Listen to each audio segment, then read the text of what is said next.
भीम केसरी 2026 चा मानकरी पैलवान भोला रवींद्र आघावचे कौतुक। धुळे शहरातील आयोजित कुस्ती स्पर्धेत चमकदार कामगिरी करीत भोला रवींद्र आघाव या पैलवानानं भीम केसरी 2026 होण्याचा बहुमान पटकाविलाय।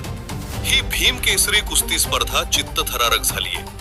हिंदवी स्वराज्य संस्थापक छत्रपती शिवाजी महाराज यांची जयंती व महात्मा ज्योतिबा फुले आणि विश्वरत्न महामानव डॉक्टर बाबासाहेब आंबेडकर यांच्या जयंती उत्सवानिमित्त धुळे शहरात भीम केसरी भव्य कुस्ती स्पर्धेचे आयोजन करण्यात आले होते।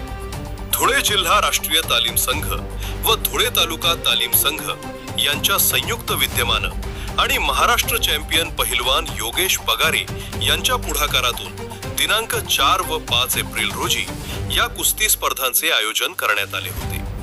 शहरातील धुळे जिल्हा क्रीडा संकुल येथील स्टेडियम मधील इंडोर हॉल येथे स्पर्धा संपन्न झाल्या आहेत। केसरी गटातून प्रतिस्पर्धी उमेदवाराला धोबी पछाड देत चमकदार कामगिरी करीत पैलवान भोला रवींद्र उर्फ गड्ड्या पैलवान आघाव भीम केसरी 2026 चा मानकरी ठरलाय। या निमित्तानं कुस्ती क्षेत्रातील विविध मल्लांनी भोला पैलवानची अभिनंदन केले।